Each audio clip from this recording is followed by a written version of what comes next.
समाज के आखिरी पायदान तक विकास होना जरूरी। मिथिलेश जायसवाल, पप्पू जिला उपाध्यक्ष पिछड़ा मोर्चा भाजपा।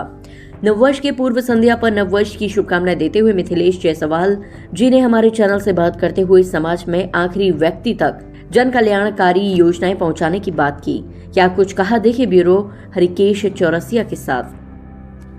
त्योहार जब आते हैं तो हर्षोल्लास लेकर आते हैं। आगामी कुछ समय में बहुत सारे त्योहार आ रहे हैं। ऐसे में जनप्रतिनिधियों का क्या वक्तव्य है, वो क्या संदेश दे रहे हैं, उन्हें संबंधित आज मैं ओबीसी मोर्चा भाजपा के उपाध्यक्ष के साथ में बैठा हूं। मिथिलेश जायसवाल जी हमारे साथ में हैं और इनसे बात करता हूं। सर, स्वागत है हमारे चैनल में आपका। क्या कहेंगे इस नववर्ष? बहुत बहुत धन्यवाद आपका कि आपके माध्यम से आज मैं अपनी बात को रख रहा हूं।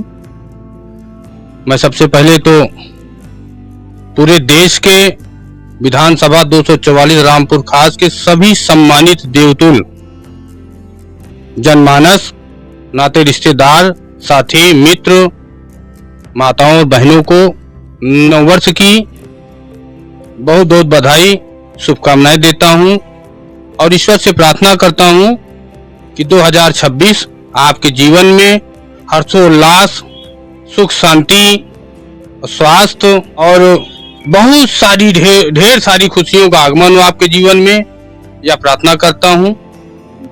जैसा कि अब हम कुछ मुद्दों की बात कर लें। आप 2044 रामपुर खास की जनता से संबोधित हो रहे हैं और प्रयासरत भी हैं कि जनता की सेवा करें। तो ऐसा क्या नजर आता है आपको रामपुर खास में जिसको जनता को चाहिए अभी? देखिए, ऐसा है कि सबसे पहले तो राजनीति में बदलाव होना बहुत जरूरी है। अगर बदलाव नहीं होता है तो विकास जो है वो नहीं हो पाता। तो विधानसभा रामपुर खास हमको तो लगता है कि ये लंका है।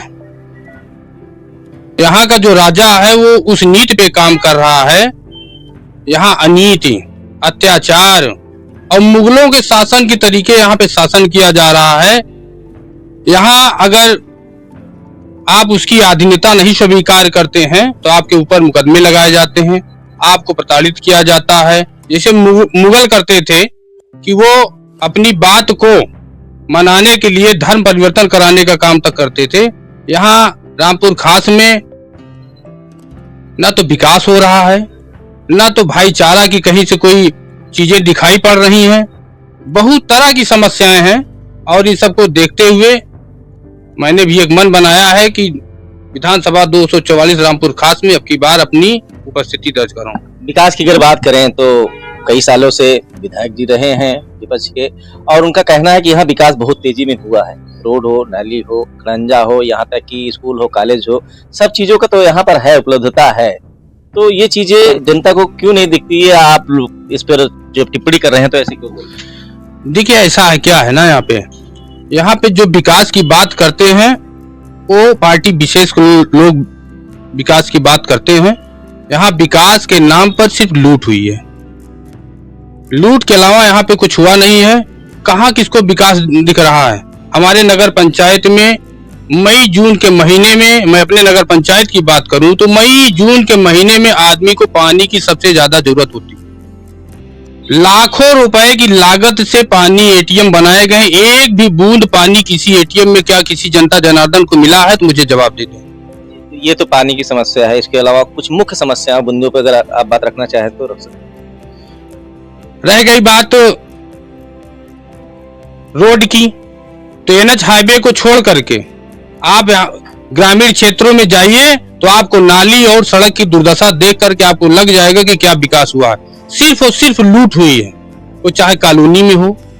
हमारी सरकार, भारतीय जनता पार्टी सरकार द्वारा सारी योजनाओं को दिया जाता है, लेकिन विधानसभा रामपुर खास में आते आते वो सारी योजनाओं का दम टूट जाता है। यहाँ पर सिर्फ और सिर्फ पार्टी विशेष को महत्व दिया जाता है, पार्टी विशेष का विकास किया जाता है।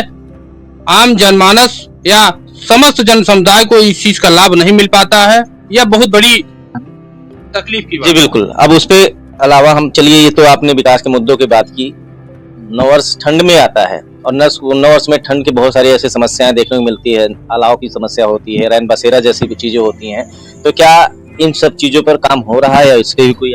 देखिए, हमारी भारतीय जनता पार्टी, हमारे यशस्वी प्रधानमंत्री नरेंद्र दामोदर दास मोदी भाई और प्रदेश के मुख्यमंत्री योगी आदित्यनाथ जी, इन लोगों की वेदना हमेशा बनी रहती है कि चाहे जो मौसम हो, ठंडी हो, गर्मी हो, बरसात हो, आम जनमानस के लिए सारी योजनाओं को वो धरती पे उतारने का काम करते हैं और उतारते भी हैं।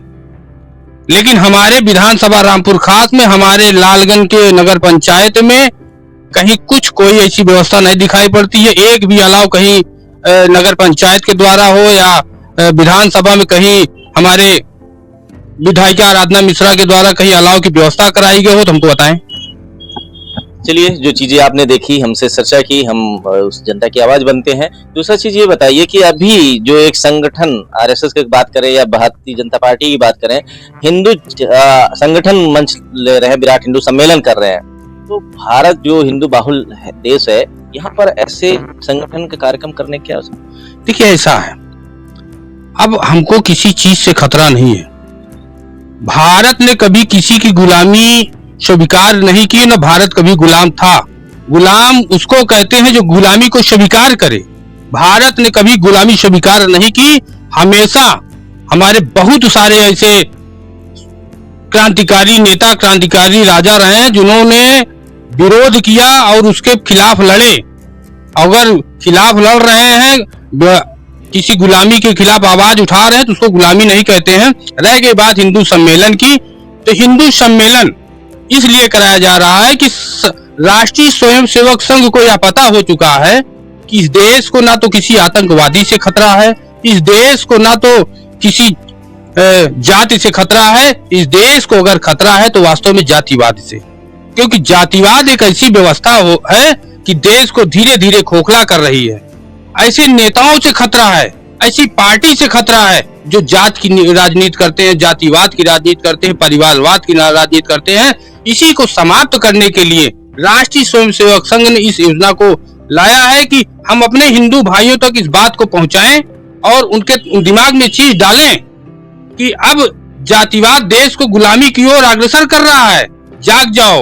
और जो ऐसे नेता है जो अपने स्वार्थ की राजनीति करते हैं, अपने परिवारवाद की राजनीति करते हैं, अपने हित की राजनीति करते हैं, ऐसे अधिकारियों को भी चिन्हित करें और ऐसे राजनेताओं को चिन्हित करें, उनको समाज से भगाएं, उनका बहिष्कार करें। जी, आपने अभी बातों बातों में बताया कि आप रामपुर खास से आप चाहते हैं कि यहाँ की जनता आपको आशीर्वाद दे और आप मैदान में आना चाह रहे हैं, तो आप व्यवस्थाओं के खिलाफ लड़ने वाले हैं या किसी व्यक्ति विशेष से आपकी लड़ाई?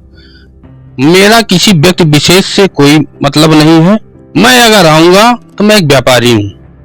मैं अपने परिवार पालन पोषण के लिए अपने बिजनेस, अपने व्यापार से अपने परिवार का जीवन उपार्जन कर सकता हूँ, अपने समाज को भी अपने हिस्से से कुछ दे सकता हूँ। मुझे राजनीति से पैसा कमाने के लिए नहीं आना है। मैं राजनीति में आऊंगा तो यहाँ का टोन से चेंज करने के लिए आऊंगा। विधानसभा रामपुर खास की यहाँ जो सरकार की योजनाएं हैं उनके तक पहुंचाने का काम करने के लिए मैं आऊंगा। मैं किसी व्यक्ति विशेष का भला नहीं करूंगा, मैं सभी जनमानस का भला करने के लिए इस राजनीति में आने का मेरा पूरा मन बना है। धन्यवाद, आप हमारे साथ। बहुत बहुत धन्यवाद आपका। आपके द्वारा आज मेरी बात को पूरे प्रदेश में लोग जानेंगे, समझेंगे। बहुत बहुत धन्यवाद। तो आप थे भाजपा ओबीसी मोर्चा के उपाध्यक्ष और आपने अपनी बात रखी, साथ ही व्यवस्थाओं पर भी नजर आप बनाए रखते हैं और उससे संबंधित जनता से रूबरू करवाया। हो सकता है ऐसी कई सारी समस्याएं जनता के बीच में हों जो हम आप तक नहीं पहुंचा पा रहे हैं, लेकिन जनप्रतिनिधियों के माध्यम से वो आप तक पहुंच जाती हैं। और इस पर जो भी आपके राय हो जरूर कमेंट्स के माध्यम से बताएं और हमारी खबरों पर ध्यान देने और साथ साथ अपने लोकल खबरों को जानने के लिए हमारे चैनल को सब्सक्राइब करें। कैमरामैन के साथ में हरकेश लाइव टीवी।